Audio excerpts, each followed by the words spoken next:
سبحان الله العظيم سبحان الله وبحمده سبحان الله العظيم سبحان الله وبحمده سبحان الله العظيم سبحان الله وبحمده سبحان الله العظيم سبحان الله وبحمده سبحان الله العظيم سبحان الله وبحمده سبحان الله العظيم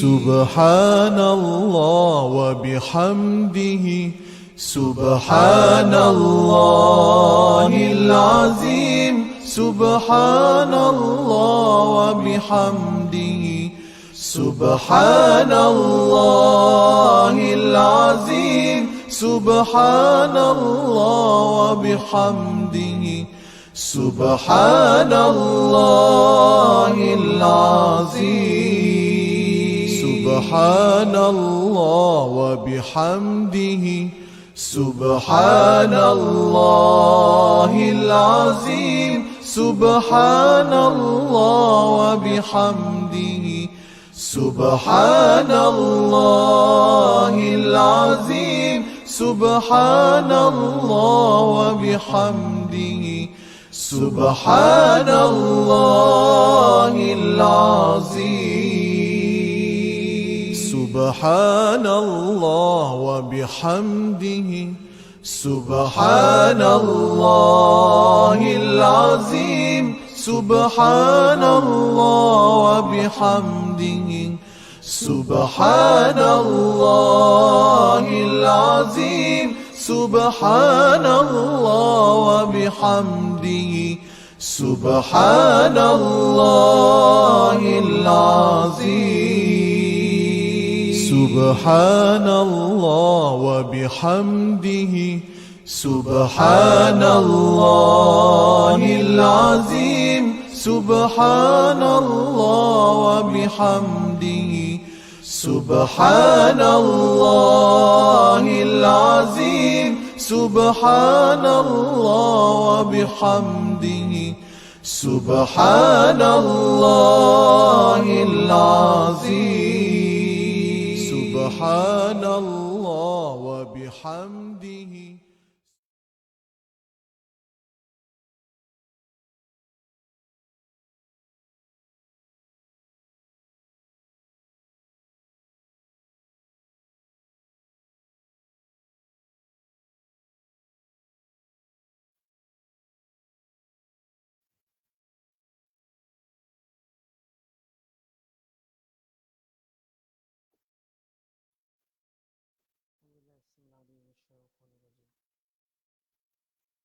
Muqaddimah Surah At-Tur.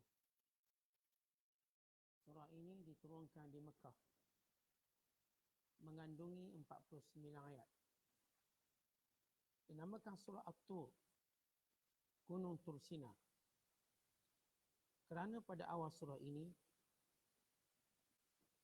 Allah Ta'ala bersumpah dengan tempat-tempat suci dan lain-lainnya yang ada di langit dan di bumi.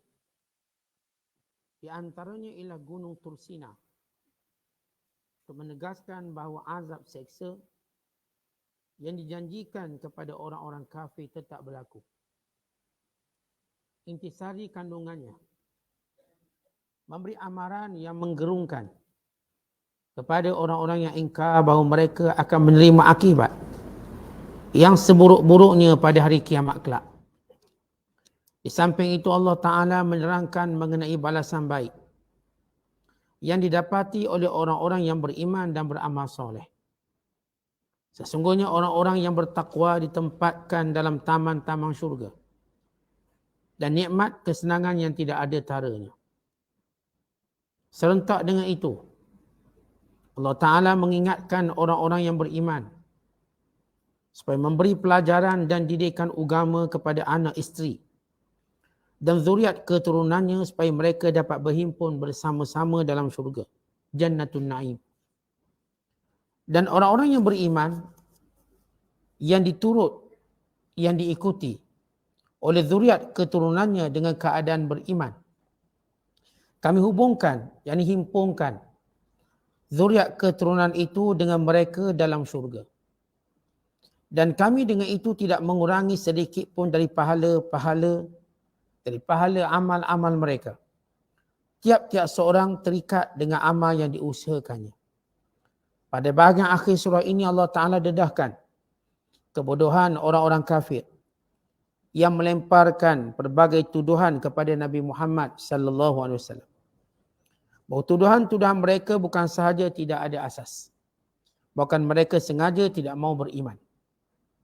Kalau tidak, maka hendaklah mereka membuat dan mendatangkan kata-kata yang fasih, petah dan indah seperti Al-Quran itu, jika betul mereka orang-orang yang benar dakwaannya.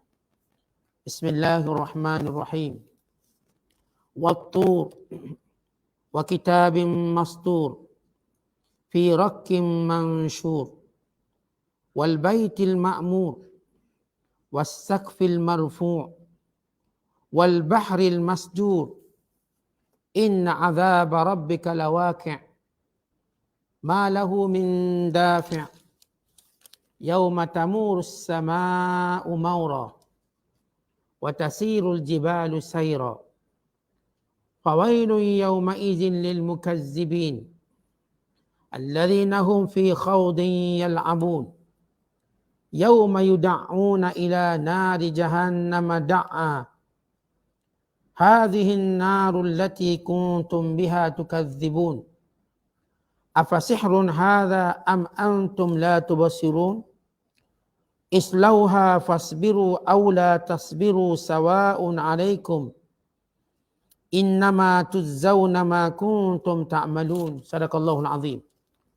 Dengan nama Allah yang Maha Pemurah lagi Maha Mengasihani. Demi gunung Tursina dan demi kitab yang tertulis dengan rapi pada lembaran surat yang terbuka, dan demi Baitul Ma'mur, dan demi bumbung yang tinggi,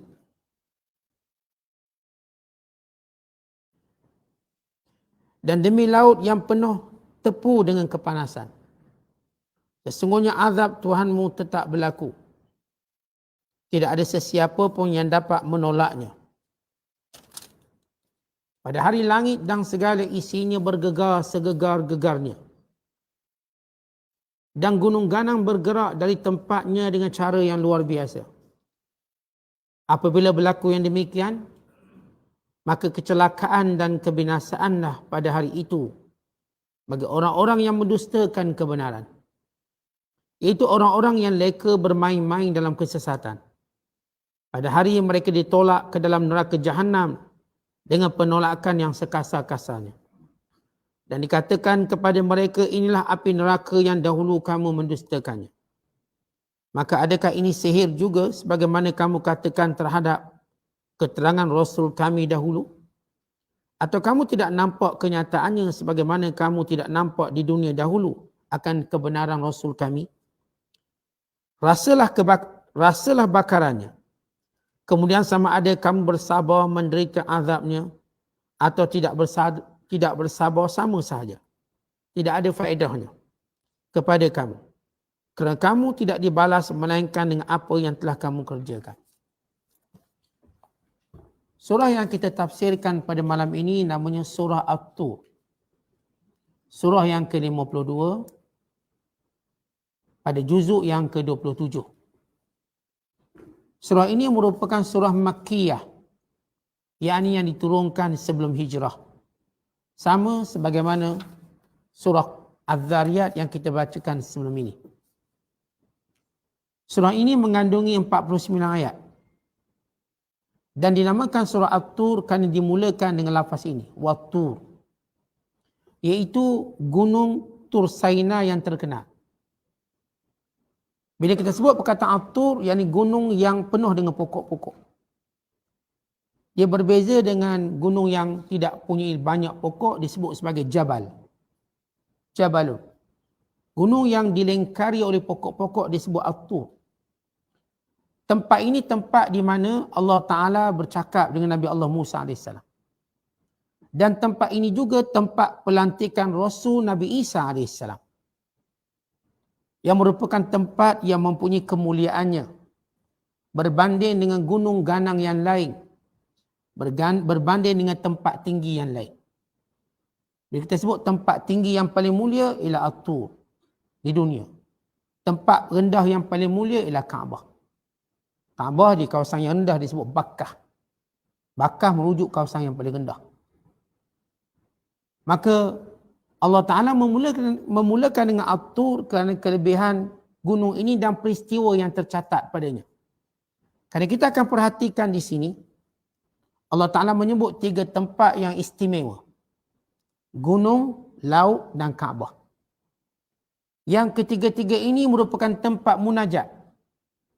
Gunung tempat munajat Nabi Allah Musa. Manakala laut tempat munajat Nabi Allah Yunus bin Matta. Manakala Kaabah tempat munajat Nabi Muhammad sallallahu alaihi wasallam. Maka ketiga-tiga tempat ini disebut dalam surah ini. Allah bersumpah dengan ketiga-tiga tempat yang mulia ini. Dengan setiap doa para nabinya, para rasulnya terhadap kaum masing-masing dan terhadap pendustaan kaum masing-masing. Hubung kait surah ini dengan surah sebelum ini, Az-Zariyat.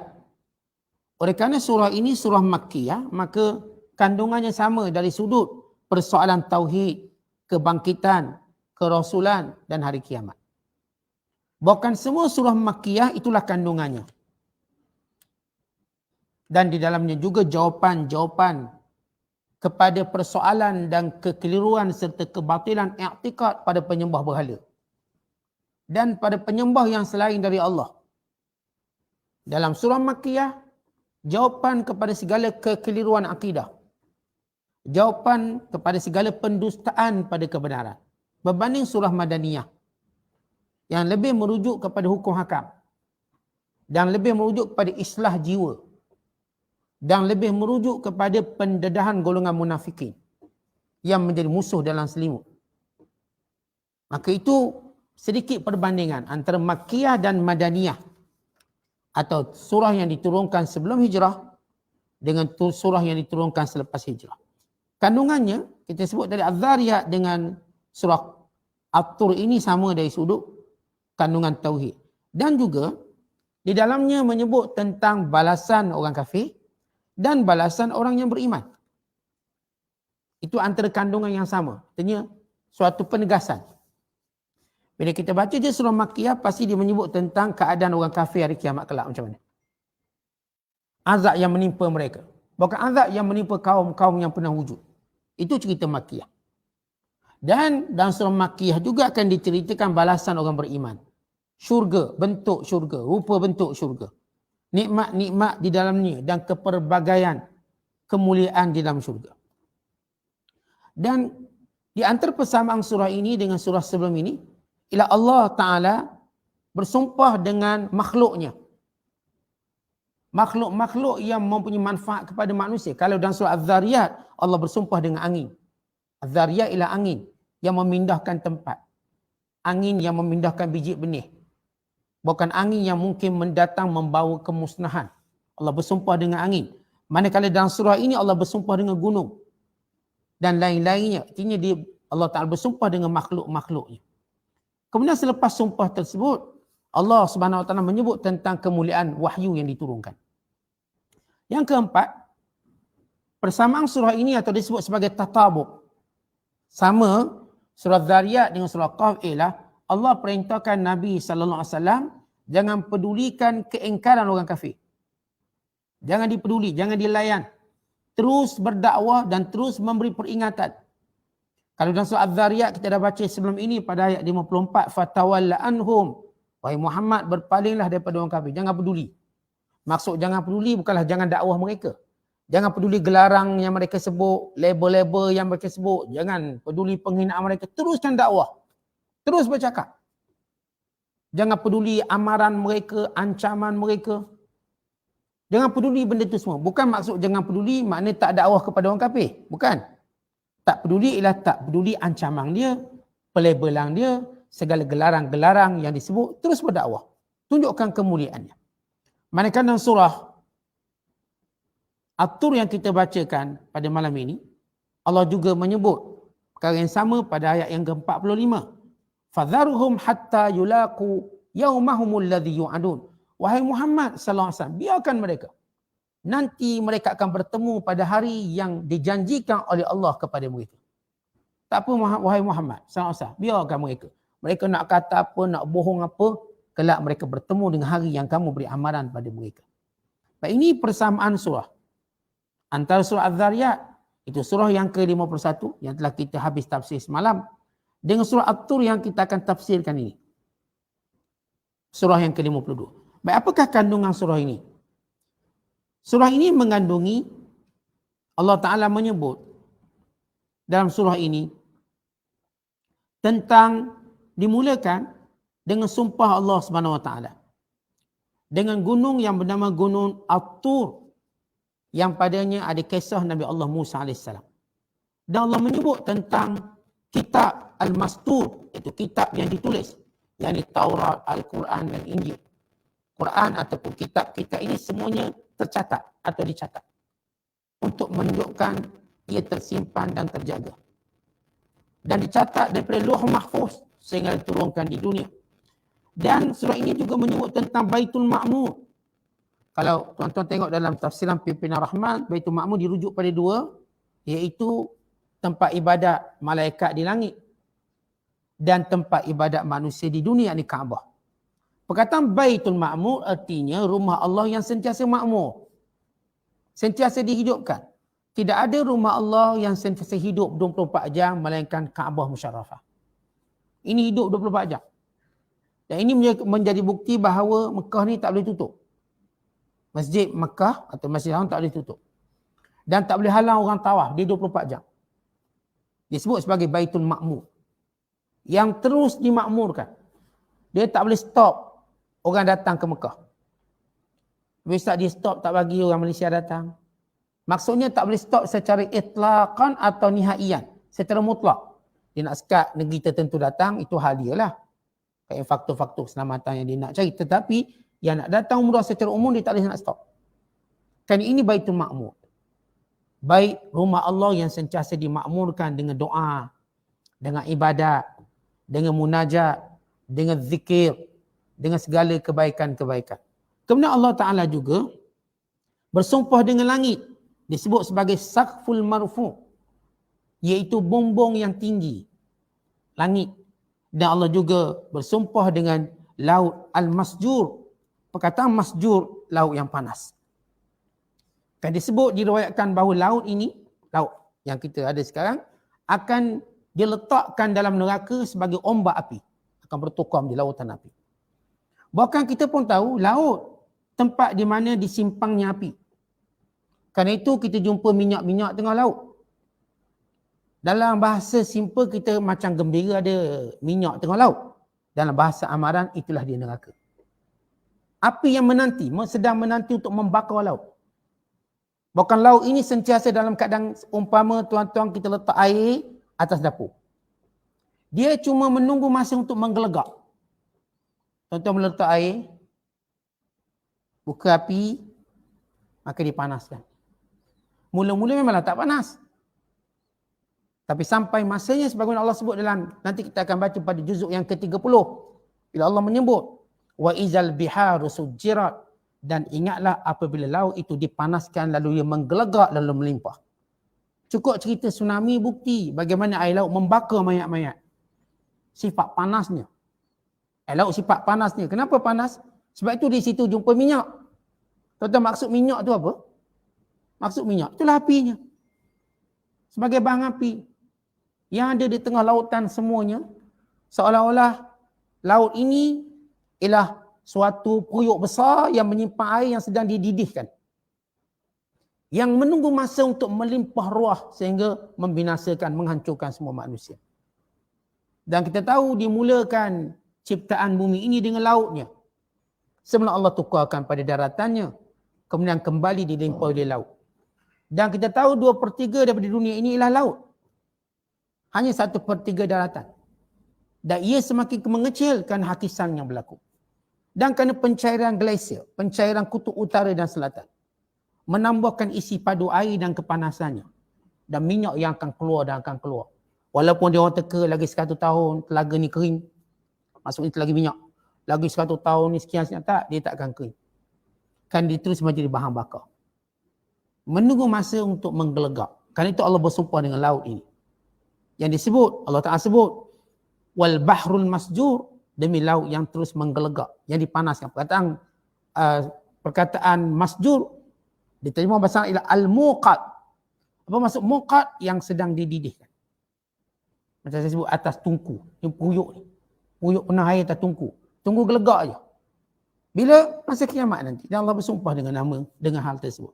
Baik, ini sumpah Allah Ta'ala terhadap alam yang terdiri daripada alam yang tinggi, langit, kepada alam yang bawah, yakni laut. Atas dan bawah sekali.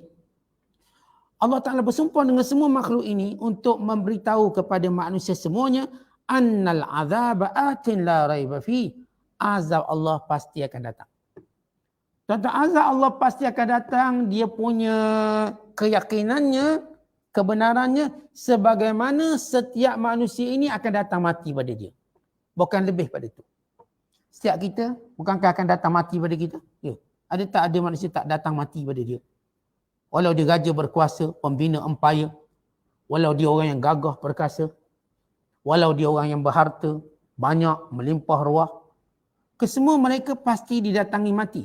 Azab Allah itu jauh lebih hebat daripada kematian itu sendiri. Kematian cuma azab Allah yang kecil. Mati itu azab Allah yang kecil. Akan datang azab paling besar. Yang paling lebih pasti daripada mati itu sendiri. Karena itu Allah menyatakan bahawa azab Allah itu lawaqi, pasti terjadi. Yang kata-kata yang kita sebut tadi, tak payah nak tengok jauh, lihat mati kita sudah mati. Hebat macam mana pun tuan-tuan. Biarlah waktu di dunia dia memperhambakan seluruh manusia dengan kuasanya. Dia merampas semua hak manusia dengan kekuatan tenteranya. Dia juga akan mati macam kita. Akhirnya kuburnya sama macam kita. Tak ada orang ziarah. Tak ada orang peduli. Ditinggalkan. Tak dibawa harta di dalamnya. Dia sama macam kita miskin. Tak bawa istana di dalamnya. Tak bawa kereta mewah padanya. Tak bawa duit wang ringgitnya. Macam kita juga kain kafan. Untuk kita menyadari tentang hidup manusia ni sama. Dan apa yang berlaku di atas dunia ini cuma ujian. Yang kita tak sama ni sebab ujian. Nanti bila kita mati, masuk tanah sama belaka. Sama belaka. Dalam lubang, kain kafan, tak bawa apa pun harta. Ditinggalkan oleh keluarga, manusia yang paling sayang kita. Sama belaka, kenapa? Waktu ujian sudah pun tamat. Sekarang beza, kita lelaki, kita perempuan. Itu bezanya, ujian. Ujian sebagai lelaki, ujian sebagai perempuan. Yang tak lulus ujian, maka si perempuan tu nak jadi lelaki. Tak lulus ujian dia. Yang lelaki nak jadi perempuan. Tak lulus ujian dia. Kita diuji miskin dan kaya. Kita diuji di kalangan kita ada yang jadi pemimpin, ada yang jadi bawahan. Itu cuma ujian, itu bukan kemuliaan. Yang jadi raja, itu bukan kemuliaan, itu ujian. Yang jadi rakyat, itu bukan kehinaan, itu ujian. Yang jadi lelaki, itu bukan kemuliaan lelaki, ia ujian. Yang jadi perempuan, tak hina pun jadi perempuan, itu ujian. Dan semua kita diuji. Karena itu kita akan lihat waktu mati kita sama. Beza ke lelaki perempuan bila masuk dalam kubur. Walaupun letak secara umumnya marhumah, almarhum, atau orang kita lebih suka sebut Allah yarhamah dan Allah yarham. Walau bahasa betul ialah almarhum dan almarhumah. Itu bahasa yang betul. Tetapi realiti yang berada dalam kubur ni sama. Tak ada beza muda dan tua. Orang ni dulu umur 30. Yang ni umur dulu 100 tahun. Tak apakah beza umur orang yang berada dalam kubur? Kat dunia dia beza sebagai ujian. Tuan-tuan diuji umur 50. Yang ni diuji umur 20. Yang ni diuji umur 70. Di dunia, angka ujian. Masuk kubur, tak ada lagi orang bercakap tentang umur kita dalam kubur. Orang semua sebut tentang si mati. Orang tak cerita si mati yang kencing manis, darah tinggi, jantung. Orang cerita si mati. kat dunia ni kita dibezakan dengan penyakit sebagai ujian. Maka kita kena faham realiti azab Allah yang pasti akan datang. Sebab tu dengan faham tadi tuan-tuan, kita tak cemburu apa-apa pada orang. Kita tak rasa iri pun apa yang mereka dapat. Sebab semua kita diuji oleh Allah. Pastikan kita tahu melepasi ujian ini. Kemudian surah ini juga Allah Ta'ala menyebut tentang azab neraka yang akan menjadi tempat orang-orang yang mendustakan Allah Subhanahu Wa Ta'ala dan perintah dan Rasul yang diutuskan. Bagaimana kehinaan mereka. Kemudian Allah menyebut tentang nikmat syurga yang Allah berikan kepada ahli syurga dan nikmat-nikmat yang mereka akan nikmati yang berupa pakaian, tempat tinggal, makanan, minuman, isteri dan juga bidadari yang disediakan oleh Allah. Kemudian Allah menyebut dalam surah ini tentang perintah Nabi sallallahu alaihi wasallam. Allah memerintahkan Rasulullah berterusan menyampaikan peringatan, meneruskan penyebaran risalah, memberi amaran kepada orang kafir, berpaling daripada kebodohan orang-orang musyrik, penipuan dan pembohongan mereka. Ketika mana mereka menuduh baginda sallallahu alaihi wasallam sebagai penyair, sebagai tukang tenung, sebagai gila, sebagai pendusta, maka Allah Ta'ala mengingkari, menafikan tuduhan-tuduhan mereka yang batil tersebut. Kemudian Allah Ta'ala menegaskan dalil-dalil kebenaran Nabi Muhammad sallallahu alaihi wasallam. Dan dalam ayat yang ataupun surah yang kita bacakan ini, Allah Ta'ala menyebut tentang bahasa-bahasa jahat orang kafir. Bahasa-bahasa syirik mereka. Punca mereka dilaknat oleh Allah bila mereka mengatakan bahawa malaikat itu anak-anak perempuan Allah. Dan pembohongan-pembohongan yang lain. Penafian tentang perintah-perintah Allah dan azabnya. Kemudian Allah Ta'ala tutup surah ini pada ayat yang ke-49. Ditutup surah ini supaya Nabi SAW biarkan, jangan dipedulikan kesesatan orang kafir. Jangan dipedulikan lagi kesesatan mereka. Bila mana mereka memilih kesesatan, bahkan bersabar dalam menyampaikan dakwah dan terus bertasbih dan terus bertahmid siang dan malam.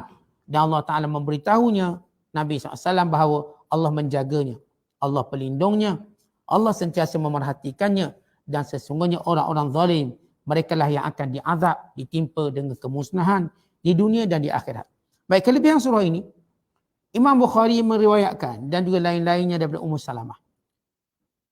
Oh, kata Ummu Salamah, annaha sami'at Rasulullah sallallahu alaihi wasallam yusalli ila jambil bait bitur wa kitabin mastur. Dia mendengar Rasulullah membaca surah ini dalam sembahyangnya. Rasulullah SAW bila baca surah, dia ada keistimewaannya tersendiri. Dia baca surah At-Tur. Daripada Jubair bin Mut'im, katanya, aku datang menemui Nabi SAW untuk bercakap tentang tawanan perang. Dan ketika itu aku sedang melihat Rasulullah SAW sedang solat subuh. Jubair bin Mut'im ini kafir. Dia datang nak tentang tawanan perang. Kerana kaumnya ditawang oleh orang Islam. Waktu dia datang ke Madinah, Rasulullah sedang solat subuh. Solat subuh. Dan Rasulullah SAW membaca surah ini dalam solat subuh. Bila mana Jubair bin Mut'im dengar Rasulullah baca, Inna azaba rabbika lawaqi' ma lahu min dafi'. Sesungguhnya azab Tuhanmu pasti terjadi, tidak akan ada yang mampu menolaknya. Aku dengar, aku rasa gerun, aku terus masuk Islam. Kata Jubair bin Mut'im, terus aku masuk Islam. Kegerunan ayat ini. Aslamtu khawfan min an yanzil azab. Aku masuk Islam, aku takut aku yang terkena azab. Dengan ayat tersebut.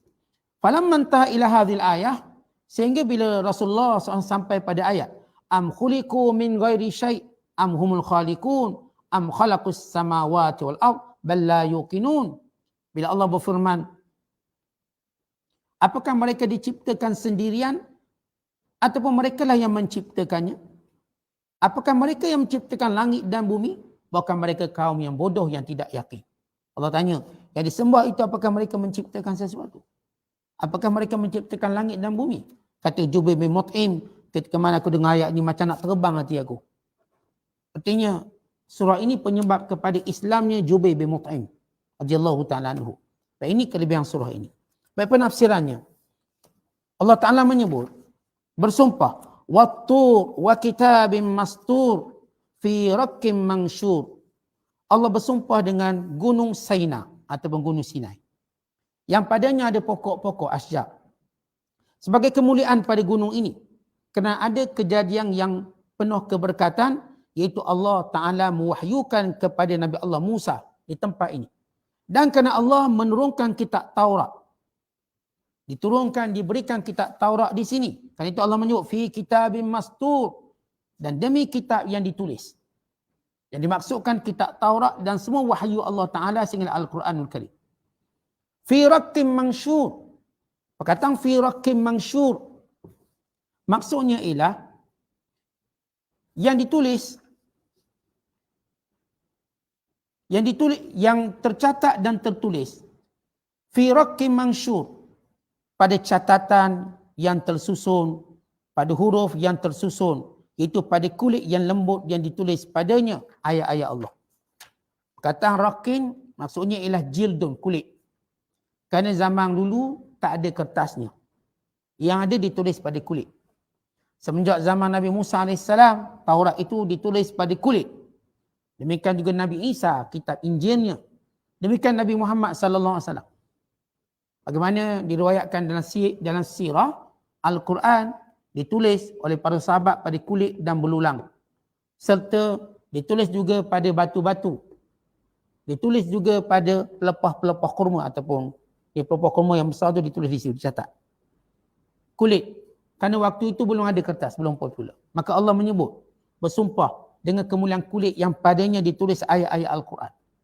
Yang padanya tertulis kitab Taurat. Yang padanya tertulis kitab Injil. Padanya tertulis wahyu Allah Ta'ala dengan susunan yang baik. Kemudian kata Allah, wal baitil ma'mur, dan demi baitil ma'mur, yakni Kaabah, yang dipenuhi, ma'mur yang dipenuhi oleh para hujjaj, para zuwar, para mu'tamirun dan jiran-jiran yang mendiami tempat tersebut, yang datang untuk beribadah, untuk berdoa, untuk mengambil berkat. Kemudian kata Allah, wasaqfil marfu, dan demi langit yang tinggi. Allah bersumpah dengan langit yang tinggi, bukan maksud langit itu saja yang kita tengok ke atas, termasuklah mataharinya, bulannya, bintangnya. Segala planet itu langit yang tinggi. Yang tidak tercecah oleh tangan manusia. Yang tidak juga dengan ilmu manusia. Tak sampai. Yang kita katakan, kita dah sebut, dah puluh tahun, mereka cuba untuk sampai ke tempat paling jauh bulan je. Dah tak boleh pergi dah. Paling jauh atas satelit dekat bulan. Nak pergi jauh lagi, tak mampu. Maka Allah menyebut demi tempat tinggi, langit. Jadi bila dalam Al-Quran sebut langit, bukan sekadar merujuk langit yang kita tengok tu. Langit apa yang berada di atas. Atas lagi, semua itu langit. Yang berada di atas manusia. Allah bersumpah dengan langit. Kemudian Allah menyatakan wal bahril masjur, dan demi laut yang dipenuhi dengan air yang al-muqad, yang dipenuhi dengan air dan seumpama air yang berada di tempat untuk dipanaskan. Sebagian disebut dalam surah At-Takwir, wa izal biharu sujjirat, dan ingatlah apabila laut itu dipanaskan. Allah Ta'ala menceritakan, pertama Allah menyebut tentang wahyu Allah, At-Tur, tempat diturunkan wahyu, iaitu wa kitabim mastur. Kemudian Allah Ta'ala menyebut tentang Kaabah, Baitul Ma'mur. Kemudian Allah Ta'ala menyebut tentang langit. Kemudian Allah Ta'ala menyebut tentang laut yang menggelegak, yang menunggu waktunya, yang dipenuhi dengan air yang sedang dipanaskan. Itu perkataan al-masjur, yang sedang dipanaskan. Baik, Allah Ta'ala menyebut ke semua makhluk-makhluk Allah ini. Kata ulama, Allah bersumpah dengan 5 perkara. Yang pertama gunung, yang kedua kitab, yang ketiga Kaabah, yang keempat langit, yang kelima laut. Kesemuanya ini kerana kemuliaan 5 perkara ini, kemuliaannya. Apakah kemuliaannya? Pertama Allah Ta'ala sebut tentang 3 tempat. Ikhtiar amakin thalasa. Tempat pertama ialah gunung. Kita tahu gunung, tempat di mana Nabi Allah Musa bermunajat kepada Allah sambil berkata, atuhlikuna bima fa'alas sufaha'u minna in hiya illa fitnatuka tudillu biha man tasha' wa tahdi man tasha'. Ya Allah, apakah engkau akan binasakan kami disebabkan perbuatan orang yang bodoh di kalangan kami? Semuanya inilah ujianmu ya Allah. Engkau sesatkan siapa yang engkau kehendaki, engkau memberi hidayah pada siapa yang engkau kehendaki. Ceritanya, bila Bani Israel menyembah patung anak lembu yang dibina atau yang dibuat oleh Musa As-Samiri. Maka bila Nabi Allah Musa balik, dan melihat kesesatan kaumnya, maka Nabi Allah Musa membakar patung anak lembu dan menghukum As-Samiri di pulau sehinggalah dia mati bersendirian. Mati bersendirian, walaupun ada orang cerita tak, Musa As-Samiri dia ada anak dia telah jadi Dajjal. Ini riwayat yang tidak ada dalil daripada Musa As-Samiri. Kerana Musa As-Samiri di pulau dan dia mati tanpa meninggalkan keturunan. Kemudian Nabi Allah Musa melihat kaumnya yang telah menyembah patung anak lembu dan diperintahkan supaya bertaubat. Maka Musa bermunajat di Tur Saina. Ya Allah, jangan musnahkan kami kerana sebagai yang bodoh, yang buat auna, yang buat masalah. Jangan sebab dia seorang, kami semua musnah. Maka ini kita katakan rayuan Nabi Allah Musa di Gunung Tur Saina. Allah bersumpah di tempat yang mulia ini. Kemudian kalau kita lihat, bila Allah Ta'ala menyebut tentang Baitul Ma'mur, kan di sini Nabi SAW berdoa, Assalamu alayna wa ala ibadillahi salihin, la uhsi sana'an alayka anta kama athnaita ala nafsi. Di antara doa Rasulullah di hadapan Kaabah. Assalamu alayna, salam sejahtera ke atas kami dan ke atas hamba-hamba Allah yang soleh. Tidak aku memuji kepadamu ya Allah sebagaimana engkau memuji dirimu sendiri. Ini munajat atau doa Rasulullah di hadapan Kaabah. Dan doa Nabi Allah Yunus di laut. La ilaha illa anta subhanaka inni kuntu minadh zalimin.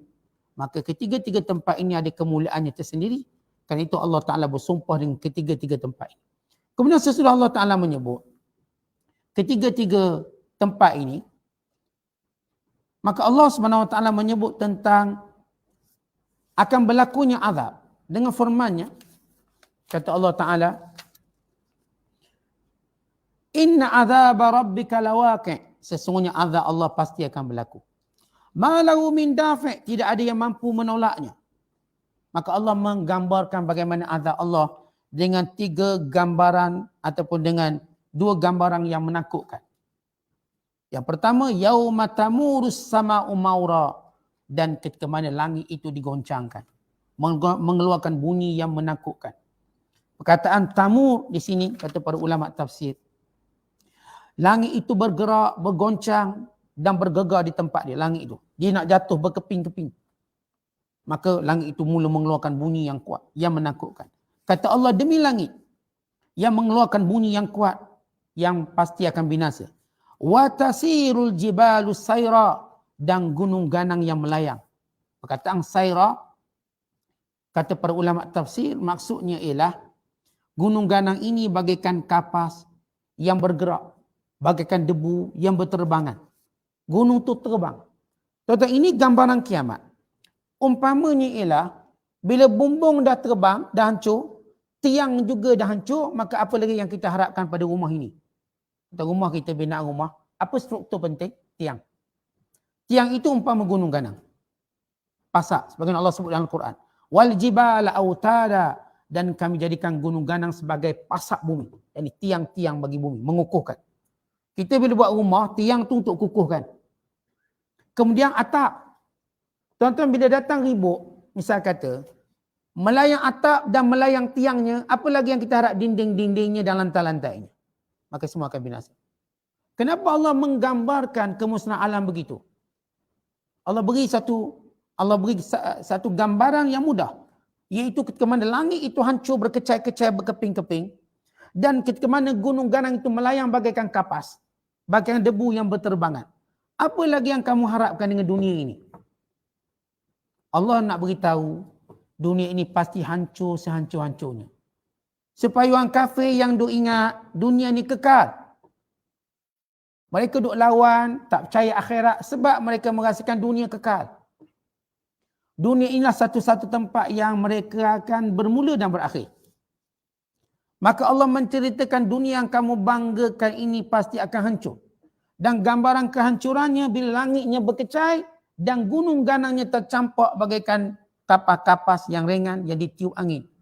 Macam saya katakan tadi, kalau bumbung dah terbang, tiang-tiang pun dah tersepai, apa lagi kita harap rumah tu? Tak ada apa dah. Maka apa lagi kita harap pada bumi ini? Tidak meninggalkan apa-apa. Kemudian kata Allah, fawailun yawma idzil lil mukadzibin, maka celakalah pada hari itu bagi setiap orang yang mendustakan perintah Allah. sama ada mereka orang kafir atau di kalangan ahli maksiat.